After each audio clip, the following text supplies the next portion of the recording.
ចូលមកដល់ចំណុចទី3វិធីសាស្ត្រចំណាយអ្វីទៅជាវិធីសាស្ត្រចំណាយចឹងពាក្យថាវិធីសាស្ត្រចំណាយគឺ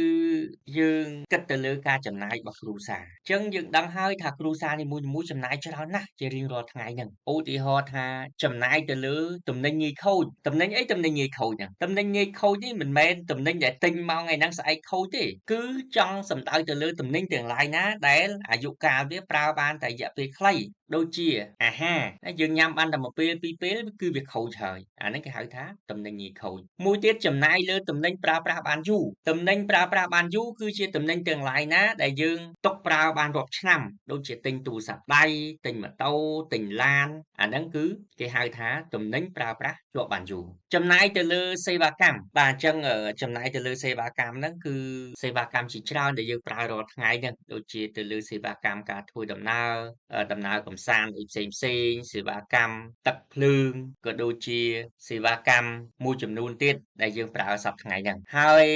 ការចំណាយរបស់សហគ្រាសមិញយើងផ្ដោតទៅលើចំណាយគ្រួសារឥឡូវយើងមើលការចំណាយរបស់សហគ្រាសអញ្ចឹងសហគ្រាសក៏ចំណាយច្រើនដែរនៅក្នុងដំណើរការផលិតកម្មរបស់ខ្លួននឹងដូចជាចាប់ផ្ដើមដំបូងគឺចំណាយទៅលើទិញសម្ភារៈគ្រឿងម៉ាស៊ីនឧបករណ៍ជាច្រើនដើម្បីបំពាក់នៅក្នុងដំណើរការអាជីវកម្មហ្នឹងចំណាយទៅលើការសាងសង់យើងដឹងហើយរោងចក្រមួយគឺសាងសង់អស់ច្រើនណាស់អញ្ចឹងអានេះក៏ជាការចំណាយខ្ពស់ដែររបស់សហគ្រាសមួយបំរែបំរួលសន្និធិអញ្ចឹង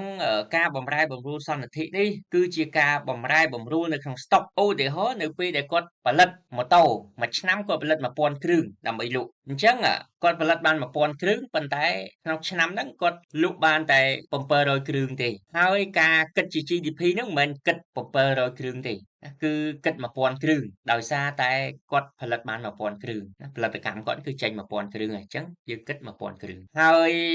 នេះគឺជាដំណើរការនៃការគណនាទៅលើ GDP អញ្ចឹងការគណនានេះគឺយើងយក Gross Investment បានន័យថាការវិនិយោគសរុបដកឲ្យ Depreciation វិនិយោគបន្តបន្សំយើងឃើញ Net Investment គឺការវិនិយោគពិតនេះចំពោះអាជីវកម្មការវិនិយោគធំហើយ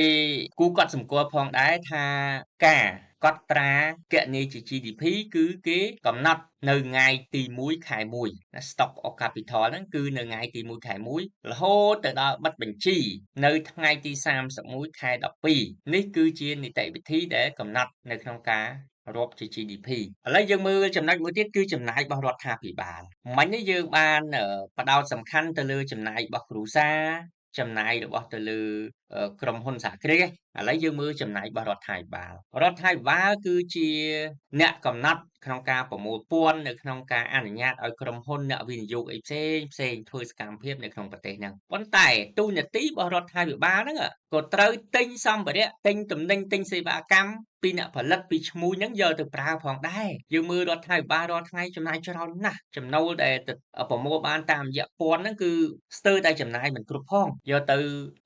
ទិញសម្ភារៈនៅក្នុងការសាងសង់ហេដ្ឋារចនាសម្ព័ន្ធក៏ដូចជាទិញសម្ភារៈការិយាល័យតាមមន្ទីរតាមក្រសួងរាប់ម៉ឺនអង្គភាពមួយទៀតចំណាយលើមូលធនសង្គមចំណាយលើមូលធនសង្គមនេះគឺរដ្ឋាភិបាលបានចំណាយច្រើនណាស់ទៅលើមូលធននៅក្នុងការកសាងហេដ្ឋារចនាសម្ព័ន្ធការកសាងផ្លូវថ្នល់ផ្លូវជាតិធំកសាងសាលារៀនកសាងមន្ទីរពេទ្យក៏ដូចជាការកសាងនិងអភិវឌ្ឍនៅតំបន់មួយចំនួនទៀតនេះគឺជាបន្ទុកចំណាយដ៏ច្រើនរបស់រដ្ឋាភិបាល